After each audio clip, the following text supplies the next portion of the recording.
Antes de iniciar un recorrido monumental por la provincia de Cáceres, un paseo por el Parque Nacional de Monfragüe nos permitirá entrar en contacto con la naturaleza y sorprendernos ante la variedad y riqueza de la flora y fauna del lugar. La visita a la ciudad de Plasencia debe iniciarse por la Plaza Mayor. La presencia de importantes familias nobles a lo largo de los siglos ha dejado en Plasencia una impronta de casas señoriales y palacios que, junto con las catedrales La Vieja y La Nueva o sus conventos, resultan visitas indispensables para conocer esta ciudad amurallada que se extiende a orillas del río Jerte. Sin duda, el plato fuerte de la provincia es su capital, Cáceres. Se trata de un conjunto monumental único en España, al contar con el más importante legado del país en lo que a arquitectura renacentista se refiere. La ciudad ha recibido el título de Patrimonio Mundial de la UNESCO por la homogeneidad y el excelente estado de conservación de su arquitectura. Otra visita imprescindible en el recorrido por la provincia de Cáceres es la villa de Trujillo. La ciudad debe ser recorrida a pie para disfrutar de los rincones y los recovecos que esconde intramuros, su casco histórico medieval. Finalizar el viaje en el monasterio de Guadalupe completará nuestro recorrido por la sorprendente provincia cacereña.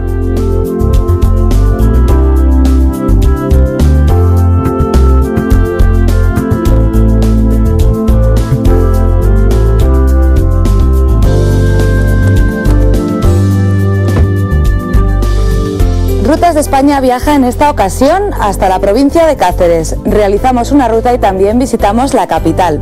En nuestro primer día de ruta nos adentramos en el Parque Nacional de Monfragüe, un espacio natural ideal para el avistamiento de aves y donde también descubrimos las maravillosas vistas del castillo con el mismo nombre o del mirador del Salto del Gitano. Desde allí visitamos el pequeño pueblo de Torrejón el Rubio para desplazarnos después a Plasencia, una ciudad amurallada que cuenta con 2 catedrales. En nuestro segundo día de viaje por tierras extremeñas lo dedicamos a conocer a fondo la capital de la provincia, Cáceres, una ciudad que está considerada el primer conjunto monumental del país y donde, además de visitar su catedral, conocemos algunos de sus palacios como el de Golfines o el de Mayorazgo. Empezamos nuestro tercer día de ruta en Trujillo, donde probamos la gastronomía típica de la zona. Más tarde nos acercamos a Logrosán para conocer la iglesia de San Mateo y desde allí continuamos nuestro recorrido hasta llegar a Guadalupe, un hermoso pueblo cacereño que guarda el monasterio de Guadalupe. Iniciamos el viaje por Cáceres disfrutando de las espectaculares vistas que nos ofrece el Parque Nacional de Monfragüe, resultado de la convergencia entre su singular geología y su rica fauna y flora. Nos hemos acercado hasta uno de los lugares más emblemáticos del Parque Nacional de Monfragüe. Se trata del Salto del Gitano y nos acompaña Ángel, que es el director de este Parque Nacional. Me gustaría que me empezaras hablando cómo se consigue que este espacio natural sea declarado como parque natural en un principio. Sí, efectivamente, como bien dices, esto fue parque natural prácticamente durante 28 años, hasta que recientemente se declaró parque nacional, y el momento aquel de los años 70, sobre todo, la consecuencia de que en aquel momento concreto se declare parque natural es porque este área estaba bajo la presión de alguna manera de las repoblaciones que por decreto se hacían en aquellos tiempos en toda Extremadura.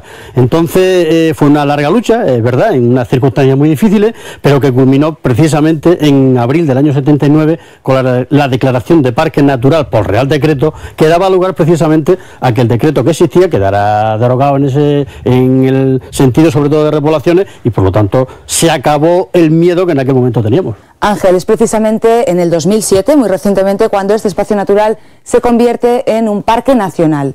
¿Por qué características? Sí, sobre todo porque alberga, en lo que a vegetación se refiere, las manchas de monte mediterráneo mejor conservadas en una superficie importante de Europa y porque unido a eso va una excepcionalidad extraordinaria en lo que es fauna mediterránea propiamente dicha. Se pueden ver perfectamente tanto cigüeña negra, como buitre negro, como buitre leonado, alimoche, milanos, en fin, una representación muy especial de estas especies que consideramos más emblemáticas del ecosistema mediterráneo. Me hablabas tú antes de cifras, me comentabas la concentración que existe sobre algunas especies en concreto. Sí, siempre situamos quizás al buitre negro como la especie más significativa de este espacio, la más identificada, sobre todo porque eso sí que es verdad que las cifras son importantes, sobre una población aproximada de 1.500 parejas nidificantes en la península ibérica. Bueno, pues aquí tenemos en 10-12.000 hectáreas, que no más, exactamente datos del 2006, 339 parejas de buitre negro.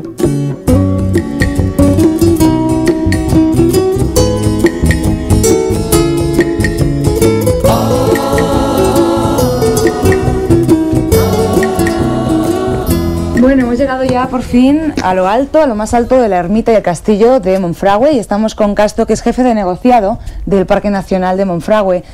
Y seguro que nos puedes explicar muy bien. Vamos a empezar a hablar del castillo, por ejemplo. Este es un sitio que hubo asentamientos desde la época romana, posteriormente los árabes, pero la fortaleza que vemos en la actualidad data del siglo XV. Sí, es una gran fortaleza, tiene origen mucho más remoto. Se sabe, según las crónicas, que había en total 5 torres y 2 recintos amurallados. Eso es lo que se sabe, pero sí que lo que hoy permanece sobre todo es del siglo XV, y que bueno, pues ha estado ocupado prácticamente hasta principios del siglo XIX con motivo de la Guerra de la Independencia. Este castillo además ha sido en parte reformado, pero hay un proyecto futuro. Sí, hay un gran proyecto de bastante dinero. Se trata de poner en valor todo lo que es esta antigua fortificación, pero no solo es esta antigua fortificación, sino hay otro elemento también que se va a intentar recuperar parcialmente, que es el Puente del Cardenal y la antigua casa de milicias de Villarreal de San Carlos. La ermita de Monfragüe, que está íntimamente ligada a la creación del castillo, fue creada por una orden militar que vino de Jerusalén. Sí, según cuentan las crónicas, en el siglo XII, cuando los árabes toman Jerusalén, los caballeros cruzados que había en aquellas fechas, concretamente en el Monte El Gocio, el Monte Gaudio, se tienen que venir hacia la península y traen la misma imagen mariana que ellos tenían allí a las puertas de Jerusalén. En torno a esa imagen mariana y en torno a este castillo se crea una nueva orden, que es la orden del Montfrag, que lleva el nombre de Monfragüe, que posteriormente se une a otras órdenes de caballería como la de Santiago y la de Calatrava. Haciendo este repaso por los monumentos importantes que encontramos dentro del Parque Nacional de Monfragüe, debemos mencionar también el Puente del Cardenal, que data del siglo XV. El Puente del Cardenal es un elemento histórico muy importante porque permitió dar comunicación a las tierras de la diócesis de Plasencia y permitía cruzar esa gran barrera que es el río Tajo. Y bueno, pues fue muy importante hacerlo, pero eso a su vez provocó algo en la historia de Monfragüe, que llegó a recibir muchos bandidos, salteadores de caminos, y provocó mucha inseguridad en la zona. Villarreal de San Carlos, prácticamente cuando Monfragüe se declara espacio protegido en el año 79, era una aldea mortecina a punto de desaparecer, pero que la Junta de Extremadura ha hecho un trabajo extraordinario, lo ha rehabilitado prácticamente íntegramente y se ha convertido en el auténtico centro neurálgico de todas las visitas del Parque Nacional. El antiguo pueblo de Villarreal de San Carlos, con sus características construcciones en pizarra, es el mejor lugar desde el que iniciar una ruta por el Parque Nacional. Desde el Parque Nacional nos trasladamos al pueblo de Torrejón el Rubio, situado a unos 40 kilómetros de ciudades como Trujillo o Plasencia. Iniciamos nuestro paseo en el centro del pueblo y enseguida divisamos la iglesia parroquial de San Miguel Arcángel y el edificio del ayuntamiento. La Plaza de España es el centro de la vida en Torrejón, lugar de encuentro y paseo para sus habitantes.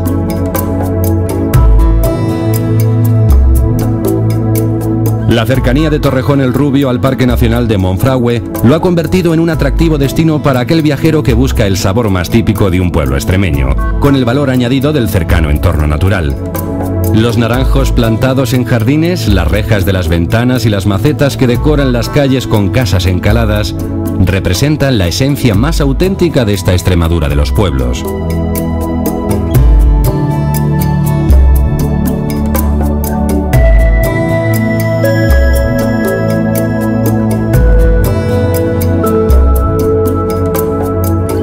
Recorremos los 40 kilómetros que nos separan hasta llegar a Plasencia, una ciudad amurallada que fue fundada por Alfonso VIII en el siglo XII. El centro neurálgico de la ciudad es la Plaza Mayor, que se encuentra intramuros. Quizás lo primero que sorprende al llegar a la plaza es la figura del abuelo Mayorga. Una simpática figura adosada al campanario que se ocupa de dar las horas en punto. Desde los soportales de la Plaza Mayor se puede observar tranquilamente el devenir cotidiano de la vida de la ciudad. En él se aglutina la más destacada nobleza extremeña y eligió la ciudad de Plasencia para edificar sus residencias, tal y como atestiguan hoy los diversos palacios que todavía se conservan.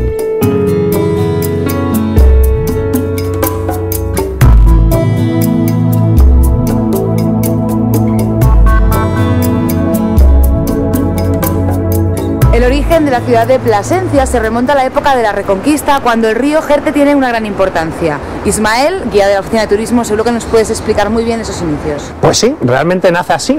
A finales del siglo XII, la Reconquista que lleva a cabo el rey de Castilla y Toledo, Alfonso VIII, la hace llegar hasta el río Jerte, y esto es lo que marca la frontera y el nacimiento de la ciudad. El río rodea la ciudad, se levantan las murallas en torno a las aguas y nace la ciudad de Plasencia del siglo XII. Precisamente años después de la fundación de la ciudad, a finales del siglo XII y principios del XIII, se empieza a construir lo que sería la gran catedral de esta ciudad, la Catedral de Santa María. Sí, nada más nacer la ciudad, enseguida es elevada a sede episcopal y se decide la construcción de la catedral primitiva, la catedral vieja. Se le encarga a los arquitectos Raimondo y Juan Francés, que levantan una puerta románica de transición al gótico, así como en el interior románica en columna y capitel, pero gótica ya en las bóvedas, en arcos y ventanales. Años después surge en la ciudad de Plasencia la necesidad de tener un templo mucho mayor. Esto viene dado también por factores externos, que es la entrada de mucho dinero en la ciudad. ¿Cuáles son los motivos? Pues sí, a finales del siglo XV se une en esta ciudad de Plasencia, bueno, lo primero el descubrimiento de América, que hace que numerosos territorios de la diócesis aporten gran parte de oro y plata al obispado, unido a que en el siglo XVI la Ruta de la Plata como ruta comercial pasa por la ciudad, y para colmo el emperador Carlos V viene a morir al monasterio de Yuste, propiedad del obispado de Plasencia. Luego toda esta riqueza se genera en el levantamiento de esta catedral nueva de un estilo plateresco, que realmente es el estilo en el que triunfa en la catedral, gótico plateresco.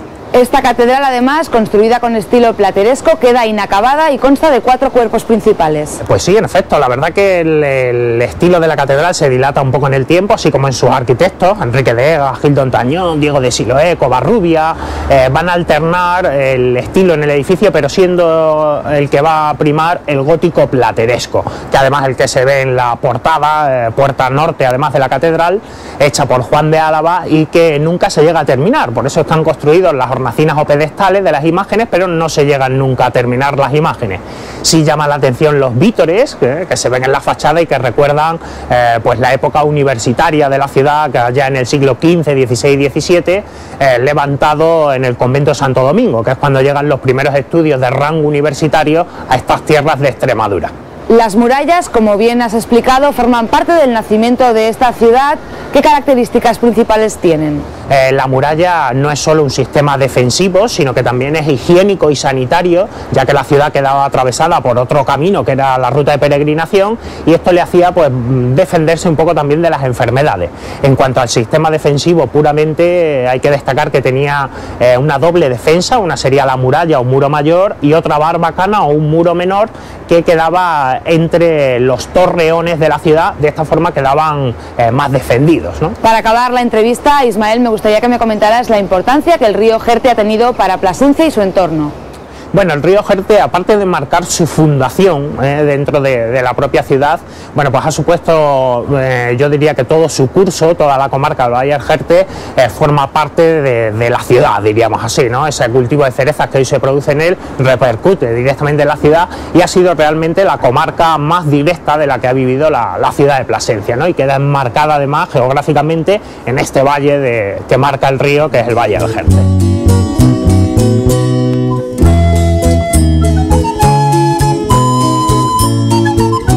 Pues lo que hoy es una sala de exposiciones, en otros tiempos fue otra cosa completamente diferente, fue un convento de las clarisas. Pues sí, la verdad que nace además en esa idea, ¿no? Las dos familias que ceden estos edificios, González Camargo concretamente y Carvajales, es deseo de la mujer que se haga en él un convento y por lo tanto se realiza en el siglo XV este edificio para albergar el convento de las Clarisas. Desde el siglo XV hasta la época de la desamortización, en este convento se lleva a cabo una intensa vida religiosa y cultural. Sí, el convento queda ubicado además en una zona muy importante de la ciudad, ¿no? Concretamente entre la Plaza Mayor y la Catedral. Esto va a hacer que esta fuera la calle de Canonjía, Santa María o calle de las Claras en honor al convento y por lo tanto considero que va a desarrollar una actividad cultural muy importante, ¿no? Estar enmarcado en esta zona, pero su verdadera actividad ha sido religiosa, como bien has dicho, hasta la desamortización de la iglesia. Es ya en los años 90 cuando el edificio forma parte de una reforma totalmente integral de la cual se consiguen salvar algunos elementos del convento original. ¿Qué elementos son estos? lo que se hace es recuperar la parte más importante del edificio, concretamente la capilla, que es gótica del siglo XV, gótica flamígera. Se recupera también el claustro, cerrándolo además para utilizar una sala más de exposición o de actos culturales. Se recupera el aljibe de la ciudad, del propio edificio. Se recupera además una parte de los suelos, no todos, porque dada la actividad a la que se iba a dedicar el edificio, no tenía sentido que no tuviera una buena adaptación, ¿no?, para el siglo XXI. Y luego los artesonados, que es una de las verdaderas joyas de las que goza el edificio, artesonado del siglo XV. Hoy en día este antiguo convento cumple diferentes funciones, entre ellas la de sala de exposiciones, como la que nos encontramos en estos momentos. Sí, realmente se le da una utilidad cultural al edificio. Tiene una parte más cerrada al público, que es el archivo histórico de la ciudad, pero tiene una zona muy abierta, que realmente son las grandes salas de exposiciones de las que goza el edificio. Concretamente queda una sala inferior, claustro bajo, claustro alto y la sala en la que nos encontramos, que también es una de las salas de exposiciones del complejo. El importante patrimonio histórico que atesora la ciudad ha convertido este municipio en un referente sociocultural y económico en Extremadura.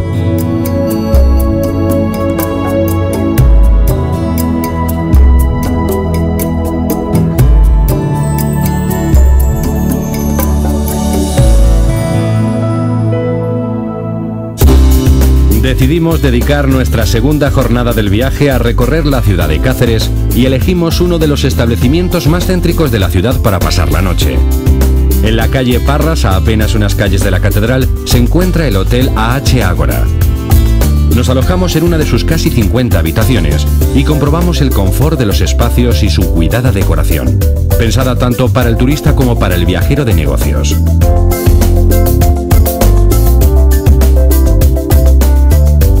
El máximo aislamiento acústico de sus ventanas o los baños con mármol libanés son algunos de esos detalles que consiguen hacerte sentir muy cómodo.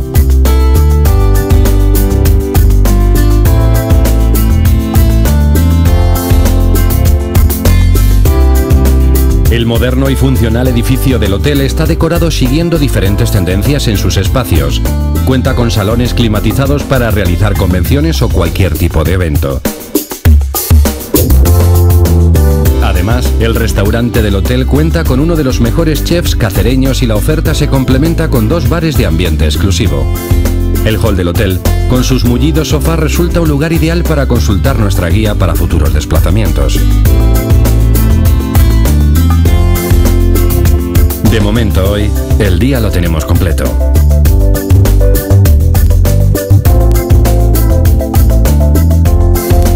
Hemos subido hasta uno de los miradores más bonitos de la ciudad de Cáceres para hablar con Paco Torres, concejal de Turismo, y que nos explique qué posibilidades ofrece esta ciudad, que es la primera conjunto monumental de España, el tercero del mundo. ¿Qué rutas se pueden hacer en Cáceres?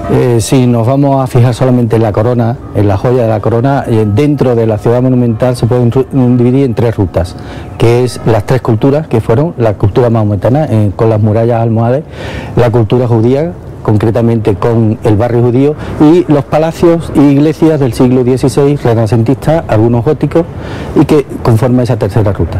Además de todo lo que tiene que ofrecer el núcleo urbano de Cáceres, en sus alrededores hay numerosas cosas que visitar. En concreto, el entorno de Cáceres ofrece muchísimas, porque es otra forma de diversificar la cultura, el recurso que tenemos. Pues tenemos la cueva de Maltraviesa, que pertenece a los 30.000 años antes de Cristo, tenemos un museo Bostel de los bolos graníticos, tenemos incluso ermitas, fuentes del siglo XVI, es decir, hay muchísimas ofertas que se puede ofrecer. Como valor añadido, está bien remarcar que existe una gastronomía y una artesanía de primer nivel. Sí, por supuesto, a niveles, yo diría, de las primeras que hay en España. Tenemos algunos restaurantes que tienen las estrellas Michelin y que figuran en la guía Michelin, y tenemos también una cocina autóctona rica, sobre todo porque tenemos muchísimas denominaciones de origen.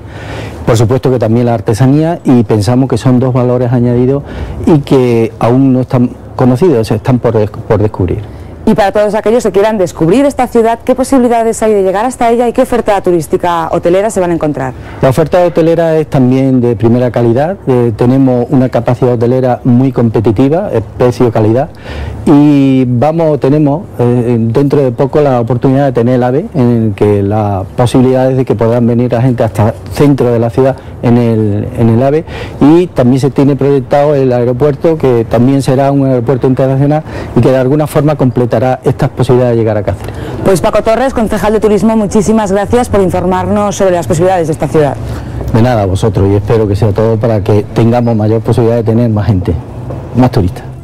Al mirar la ciudad y ver las murallas con sus torres defensivas o la fortaleza, no cuesta entender por qué Cáceres es uno de los recintos monumentales mejor conservados de España. Hemos quedado con Amparo, la jefa de la sección de turismo de Cáceres, y hemos pensado que la Plaza de Santa María, la de la Catedral, era el mejor sitio para empezar a hablar del origen de esta ciudad que se remonta a época romana. Sí. La ciudad se funda en el año 34 a.C. con el nombre de Norba Caesarina. Estará en poder de los romanos hasta el siglo VI aproximadamente, y a partir de ahí pasará un periodo en que desaparece hasta que llegan los árabes allá a finales del siglo X, primeros del siglo XI.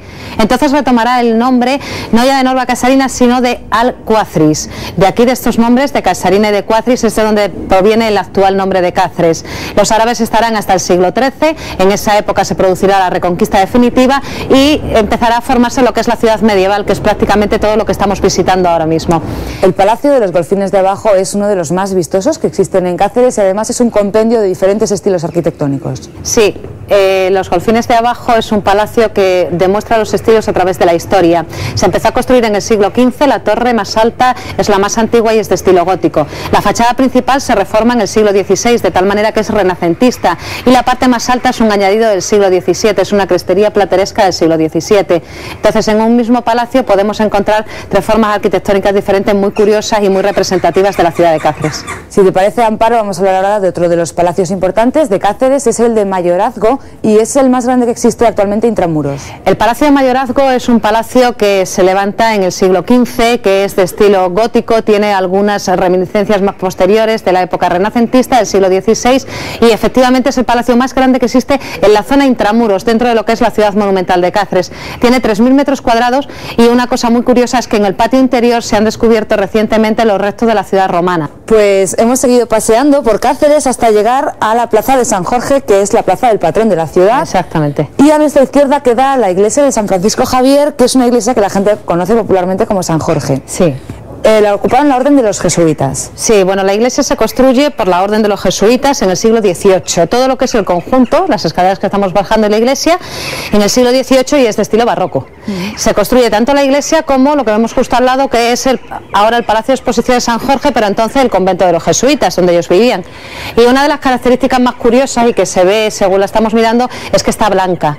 Está en color blanco porque se tuvo que encalar. En el siglo XVIII hubo una epidemia muy fuerte de cólera, y sabemos que para erradicar el cólera encalaban, ponían en cuarentena los sitios y encalaban las iglesias y todas las casas que estaban alrededor. Otro de los monumentos significativos de la ciudad de Cáceres y que la rodea es su muralla, que tiene un origen romano, sin embargo lo que se conserva es ya árabe. Efectivamente, la muralla rodea todo lo que es la ciudad monumental y, digamos, separa lo que es la ciudad nueva de la ciudad antigua de Cáceres. Conservamos toda la base romana de la muralla. Más tarde, en el siglo XI-XII, es cuando la reconstruyen los árabes, y prácticamente la totalidad del lienzo que se conserva hoy en día es árabe. Hay algunas partes que lógicamente han tenido que ser restauradas, sobre todo en el siglo XV y XVI, y la principal puerta de entrada y salida de acceso a la ciudad monumental, que es el Arco de la Estrella, es del siglo XVIII y fue construido por Manuel de Larra Churriguera.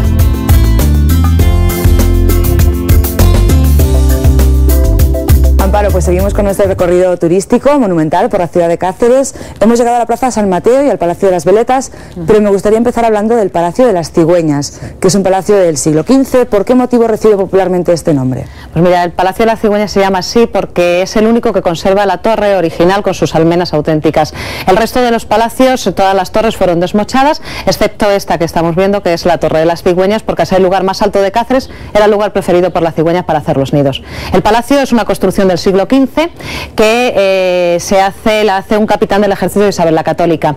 Conserva no solo las almenas de la torre, sino también unas ventanas muy bonitas con un mainel que está hecho en mármol gris, y actualmente es la sede de la Comandancia Militar de Cáceres. Está abierto al público para que se pueda visitar y es un museo de armas. Vamos a hablar de un edificio que es el Palacio de las Veletas, que data del siglo XVI y que fue construido con una función muy concreta. Pues sí. La función con la que se construye el palacio es albergar el aljibe. El aljibe árabe está justo debajo del Palacio de las Veletas y el palacio se hace en el siglo XVI, aunque tiene añadidos posteriores. Es renacentista, como podemos ver, pero tiene unos escudos y unos balcones del siglo XVIII, y la parte más alta, las gárgolas y la balaustrada, es también de cerámica del siglo XVIII. Actualmente el Palacio de las Veletas es el Museo de Cáceres. Es un museo que tiene 3 secciones diferenciadas: arqueología, usos y costumbres populares y la sección de bellas artes. La Catedral de Cáceres está levantada con sillería dorada y estilo tardogótico. El templo resulta absolutamente sobrio. Los únicos elementos que destacan sobre este equilibrado conjunto son las puertas y la torre gótica rematada posteriormente con un campanario. Las gárgolas que se conservan en la fachada son una bella muestra que resulta típica de la arquitectura medieval. Nos hemos acercado a la concatedral Santa María de Cáceres y nos acompaña su deán, que es don José Antonio. ¿Qué tal? Muy bien, ¿y tú, Anta? Muy bien. Háblenos de cuál es el origen de este templo. Bien, todas las ciudades pues tienen su templo emblemático, ¿no? Son las grandes catedrales. En esta ciudad no ha habido probablemente catedral porque la propia está en Coria. Era la diócesis de Coria, pero a partir de 1957 la antigua parroquia de Santa María se convirtió en concatedral. Algunas muestras de ese estilo gótico son, por ejemplo, las bóvedas de crucería. Efectivamente, esas bóvedas que están tan bellamente iluminadas, y que entonces pues es muy fácil observar su belleza, propio del gótico, que es un estilo que invita como a la trascendencia, mientras que el románico pues era más intimista. Uno de los elementos importantes de esta catedral es su retablo mayor.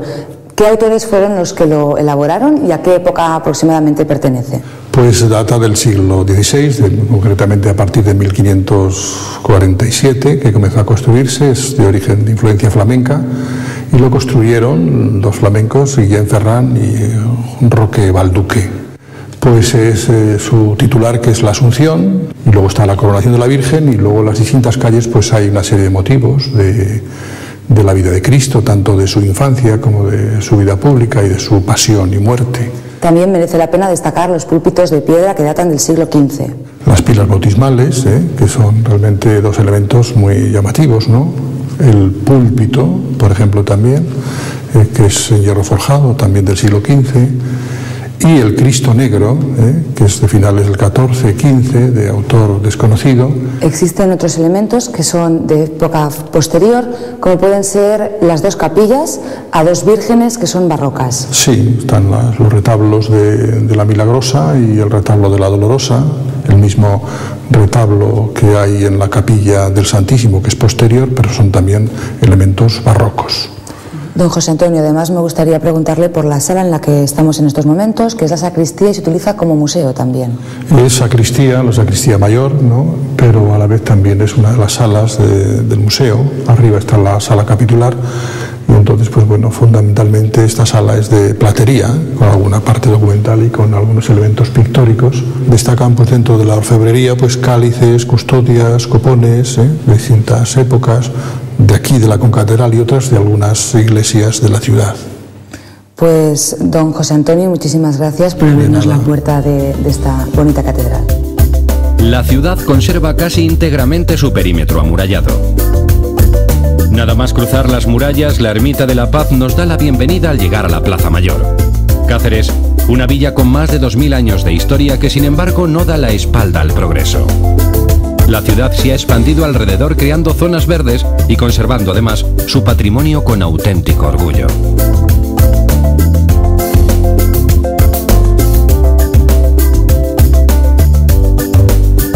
Paseando por la Plaza Mayor de Cáceres nos hemos encontrado con Dante, que es argentino. ¿De qué parte de Argentina es? De Mar del Plata, provincia de Buenos Aires. ¿Y cuánto tiempo hace que estás aquí en España? 1 año y 6 meses. ¿Qué es lo que te gusta de esta ciudad? ¿Por qué has elegido esta ciudad para venir? Primero y principal por mi trabajo y segundo para recorrer estas partes del pueblo del casco antiguo que son muy agradables, muy lindas. Tú que llevas un tiempo ya aquí en España, Sí. ¿Qué te parece el carácter español, la gente de aquí? Muy amable, muy agradable, dada, muy confiada. Me gusta mucho. ¿Y recomendarías a gente de tu país que viniera aquí a pasar una temporada a España? No solo recomendar, sino que vengan a vivir acá. Es muy agradable, muy seguro España. Cerrando uno de los lados de la rectangular Plaza Mayor de Cáceres, vemos el edificio del ayuntamiento.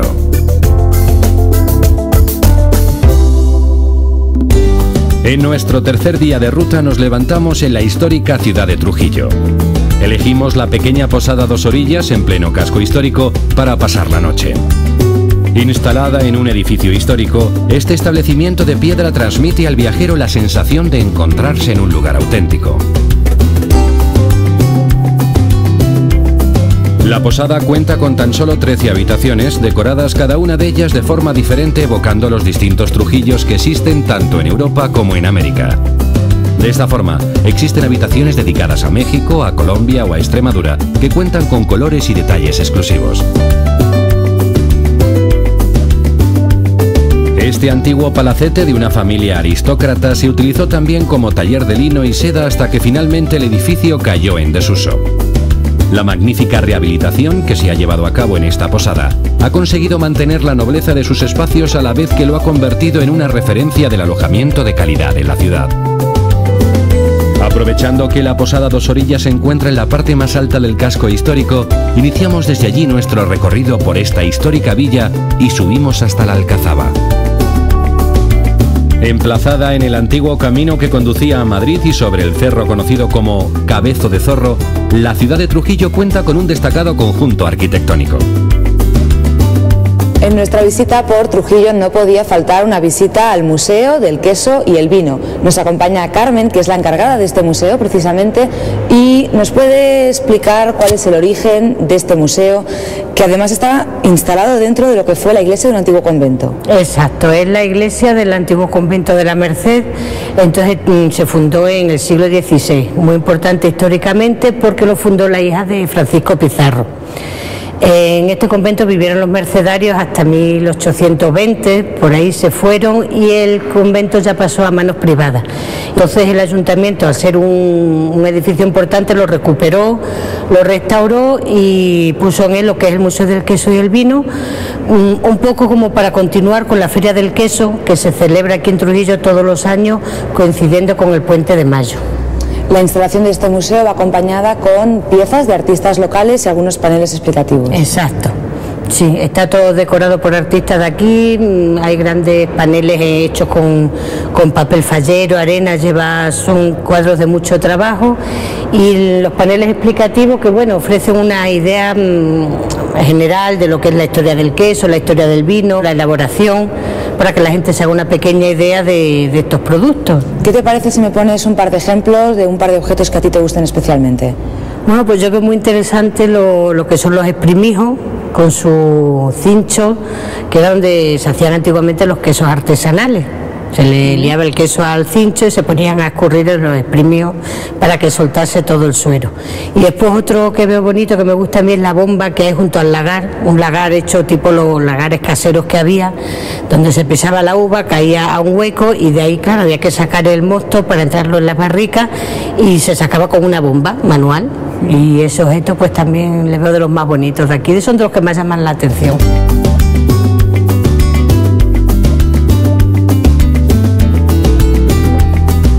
Bueno, Carmen, pues por fin hemos llegado para probar los quesos típicos de Extremadura. Exacto. Tenemos aquí uno de ellos que es, yo diría que el más famoso. Sí, sí, es el más conocido. Todos son buenos, pero este es el más conocido a nivel nacional e internacional, que es la torta del Casar. Es un queso de pasta blanda, puro de oveja. Se abre lo que es una tapa por arriba y con un cuchillito lo untas en el pan y es más que muy fuerte, tiene como un ligero amargor al final. Vamos a por los siguientes. Estos también tienen denominación de origen. Sí, es la denominación de origen, queso y bores. Son quesos semicurados de cabra. Lo hacen en dos modalidades, curado natural o bien curado con pimentón. El pimentón lo que hace es suavizar un poquito lo que es el sabor del queso de cabra, que suele ser un poquito fuerte. Seguro que cualquiera de los dos están buenísimos. Deliciosos. Vamos a por los vinos. Pues los vinos, aquí en Extremadura, aunque se hace más vino tinto, también se hacen muy buenos rosados, blancos, clarete, que aquí le llamamos pitarra, y cava. Hay algunas bodegas que están haciendo un buen cava también. Y dentro de las diferentes zonas están todas reagrupadas en lo que es la denominación de origen Ribera del Guadiana. Desde la fortaleza se observan unas fabulosas vistas de esta ciudad y aspecto medieval. El inicio de la construcción de la Alcazaba data del año 900, aunque los tiempos de prosperidad se inician a partir de la Reconquista. Hemos contactado con Susi, que es guía de turismo oficial de la ciudad de Trujillo, para que nos hable un poco de los orígenes de esta ciudad. Sí, pues de todas maneras aquí estamos, tú ves, en la parte más alta, a 601 metros sobre el nivel del mar, y aquí yo me imagino que antes de los romanos hubo castro, siempre tuvo que haber algo arriba para ver llegar el enemigo, intimidarlo, esperarlo.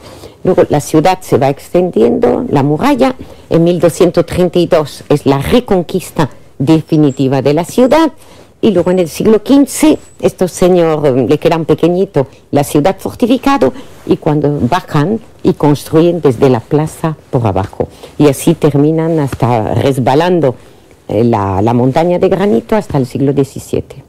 Este lugar, Susi, como tú bien dices, siempre ha estado habitado. La prueba es que el castillo encontramos diferentes franjas. Sí. Una construcción romana, más arriba árabe, hasta que llega la época cristiana. Sí, la parte baja de la Alcazaba, porque en verdad es una fortaleza, siempre le hemos llamado simpáticamente castillo, pero es una Alcazaba, y la parte, la base es de sillares romanos. Luego tenemos la parte árabe, y lo que vemos actualmente, pues la parte cristiana.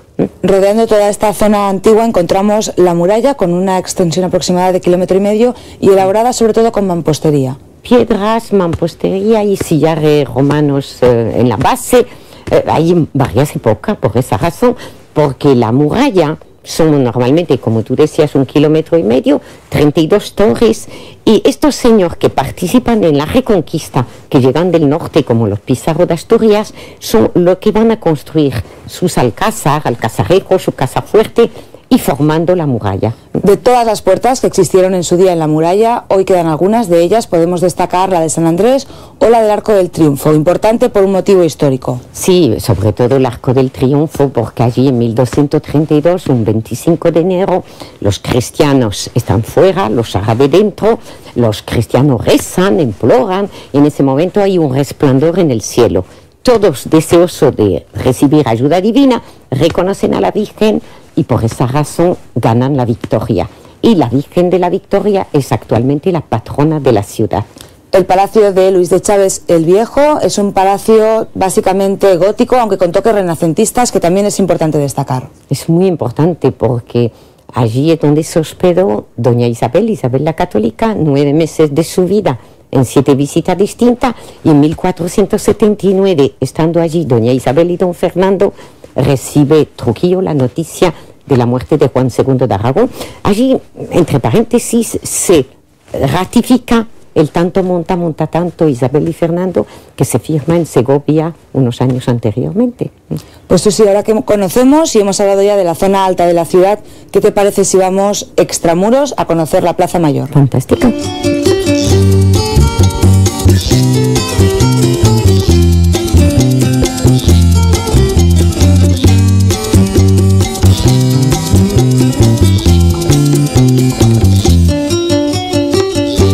Susi, después de explicar el origen de la ciudad de Trujillo, seguimos con nuestra ruta por esta ciudad monumental y hemos llegado hasta la Plaza Mayor. La Plaza Mayor es importante porque es a partir de aquí donde se desarrolla, posteriormente al siglo XV, la ciudad, cuando ya no cabe dentro de las murallas. Eso es, exactamente, sí.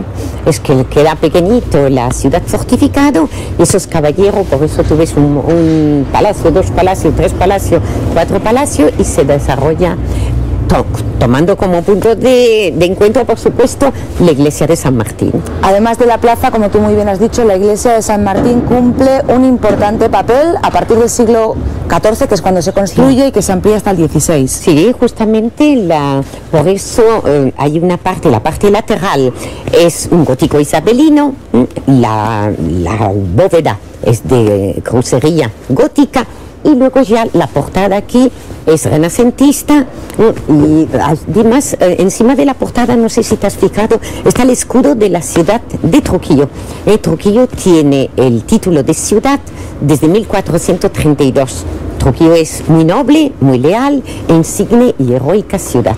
Uno de los edificios más importantes de la arquitectura trujillana se encuentra también en esta plaza. Es el Palacio de los Marqueses de la Conquista, o el Palacio del Escudo, como se le conoce popularmente.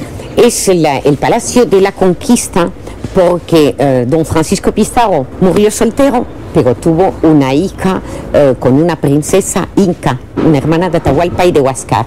Y esa hija se casó con su tío Hernando y construyeron a final del siglo XVI, encima de la casona del abuelo y padre Pizarro, este palacio.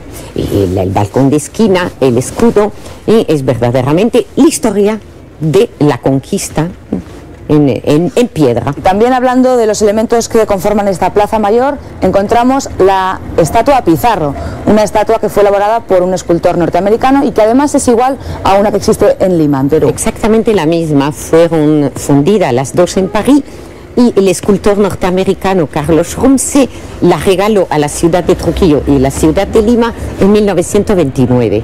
Muy cerca de esta misma plaza mayor nos encontramos el Palacio de Orellana Pizarro, que actualmente es un colegio. Este palacio primero es una casa fuerte con dos torres, con almenas, con tronera, y luego a finales del siglo XVI se transforma en una casa señorial, y la fachada además es construida por un cantero fabuloso, Francisco Becerra, que se marcha a América y construye, por ejemplo, entre tanto, la Catedral de Cusco. Sí, pues muchísimas gracias por habernos dado tanta información de tantos monumentos importantes de esta ciudad. También en el casco histórico de la ciudad se encuentran algunas de las más antiguas iglesias. Es el caso de la iglesia tardorrománica de Santa María la Mayor. Queríamos conocer algunos de los productos y los platos más típicos de Extremadura, y para ello nos hemos acercado a la Posada Dos Orillas. Nos acompaña Estela, que es la chef de esta posada, y que nos ha preparado aquí un compendio increíble de lo que serían los platos típicos de esta zona. Pero antes me gustaría que me explicaras qué ingredientes han utilizado aquí a lo largo del tiempo. Los ingredientes básicos utilizados ha sido el cerdo ibérico y todos sus derivados. En este caso todos los embutidos y todas las carnes que se pueden sacar del cerdo. También se utiliza mucho toda la carne de retinto, la leche de cabra, leche de oveja y lógicamente sus derivados. Pimentón de la vera, pimiento, hortalizas de la huerta, etcétera. Estela, pues si te parece vamos ya a los platos que nos habéis preparado, que entre ellos se encuentran unos entrantes. Tenemos lo que nosotros llamamos en la zona las delicias de la dehesa, porque son todos los embutidos procedentes del cerdo ibérico. Concretamente tenemos el jamón, salchichón, el lomo y el chorizo ibérico. Además tenemos una variedad de quesos que son de la zona. Los quesos son de la zona, estos van desde el norte de Cáceres hasta prácticamente también el sur de Badajoz. Aquí tenemos la del medio, la reina, que es la torta del casar, un queso cremoso. Después tenemos de los ibores, un queso cremoso semicurado y un curado de la zona de las Villuercas. Y ya el más rojizo, que es un queso también semicurado de la zona de la Vera, del norte de Cáceres. Vamos ya por los primeros. En primer lugar nos habéis preparado una ensalada. La ensalada está realizada a base de lechuga, y los ingredientes básicos que lleva, y más importante, es el crujiente de jamón ibérico y un queso de cabra rallado, con una vinagreta de 3 mostazas y una reducción de albahaca. Muy bien, y tenemos otra ensalada templada. Esta es la ensalada templada, que es templada de bacalao, aunque resulte extraño, pero se utiliza bastante el bacalao en esta zona por la influencia con Portugal, y está hecha a 3 capas entre pimientos del piquillo, bacalao y una patata cremosa. Y se termina con pimentón, mezcla de dulce y picante de la Vera y aceite de oliva trujillano. Vamos a pasar ya a los segundos. Son 3 platos de carnes. Vamos a empezar, si te parece, por el secreto. El secreto, como su nombre indica, es un secreto bastante desconocida, pero ahora muy conocida dentro de las carnes del cerdo, exquisita en sabor y muy jugosa, y la hemos acompañado de una crema de patata y una crema patatera y un puerro caramelizado para darle un toque más dulce a la carne. Vamos a hablar del siguiente. Es solomillo ibérico, acompañado de una crema de torta del Casar con boletus, porque la época del año que corresponde a las setas, y una compota de frambuesa, una especie de agridulce, una mezcla de agridulce, sabores agridulce. Y el tercer plato de los segundos que nos habéis preparado es un rabo de toro preparado de una forma innovadora. Lo llamamos los saquitos de rabo de toro. En su interior va el rabo de toro, que va estofado, y los saquitos que por fuera, que están hechos con repollo. Y se hacen una cama del jugo del propio estofado del rabo de toro. Para finalizar la comida tenemos un par de postres. Vamos a empezar, si te parece, por el más típico. Típico de toda la vida, que lo hacen en todos los sitios, pero cada sitio tiene su toque. Y es un arroz con leche, canela y limón. Con mucho trabajo, porque hay que estar continuamente removiéndolo y cuidándolo para que el arroz con leche no se te pegue. Y el último de los postres es un biscuit. Son unos biscuits de higos, en este caso concretamente utilizamos el higo seco, el higo paso, y es una base de helado, de crema con el higo, y lleva una decoración de chocolate. Pues yo creo que lo único que nos falta para completar una comida así es un vino de la tierra. Tú me has elegido este, que crees que es conveniente para regar todos estos platos. Háblame de sus características. Es un Ribera del Guadiana, denominación de origen Cabernet Sauvignon. Este concretamente va bastante bien, sobre todo para las carnes que hemos ofrecido. Pues Estela, ¿qué te parece si hacemos un brindis? Por supuesto.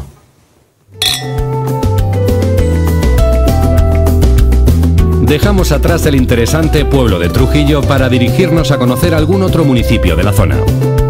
Nos comentan que Logrosán cuenta con una gran iglesia gótica, además de ser un pueblo especialmente recoleto, así que decidimos hacer una parada allí. En la puerta del conjunto conocido como Las Villuercas y en plena sierra de los Montes de Toledo se encuentra situado el pueblo de Logrosán. La gran cantidad de casas señoriales que todavía hoy existen en el pueblo, además de su importancia como enclave minero durante los siglos XIX y XX, nos dan una idea del esplendor que vivió este pueblo en otros tiempos. Desde la Plaza Mayor de Logrosán parten algunas de las calles más insignes del pueblo, flanqueadas todavía hoy por antiguas casas señoriales. Mientras dábamos una vuelta por la Plaza España de Logrosán, hemos conocido a Víctor, que nos puede hablar un poco de cómo es la vida en Las Villuercas. Para empezar, ¿a qué se dedica la mayoría de la población? Hombre, aquí se suele dedicar fundamentalmente a la agricultura y ganadería. Luego también se están apareciendo cada vez más temas relacionados con el turismo. Negocios como casas rurales, hoteles rurales y demás.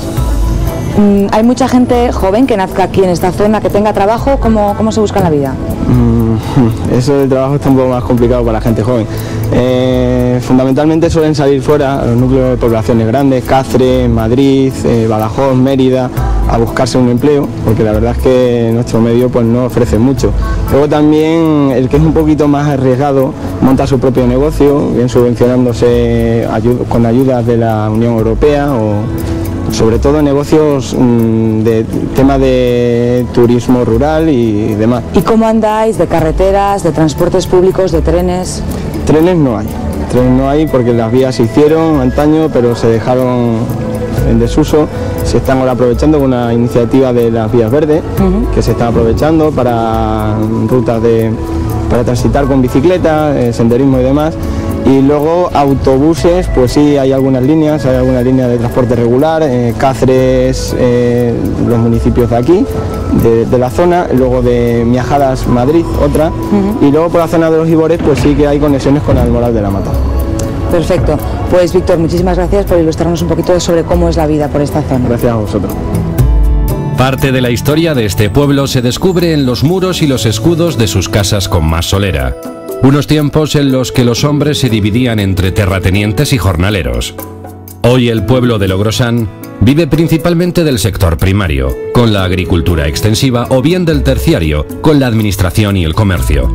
El municipio cuenta además con diversos monumentos de interés.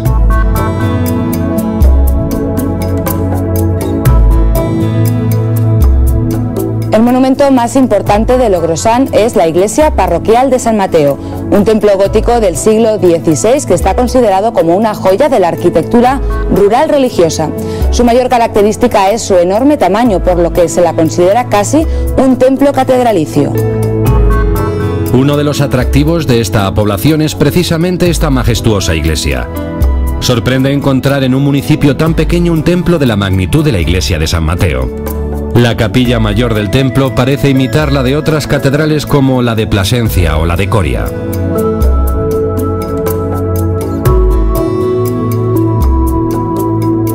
Partimos hacia el pueblo de Guadalupe, un municipio que se ha convertido en el más importante símbolo espiritual del sur de la península gracias a albergar el monasterio de Guadalupe. Además de la importancia de este templo de peregrinación, el pueblo de Guadalupe está plagado de lugares con encanto. El Arco de Sevilla, una de las puertas interiores defensivas, conserva su encanto original acompañada de plantas y flores en los balcones.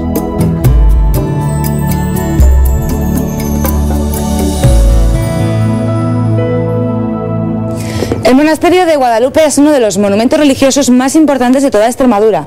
Y Rocío, que es guía de turismo local, Lola, nos acompaña y nos puede contar cómo fue que la Virgen se instaló precisamente en este lugar. ¿Cuál es la historia del pastor?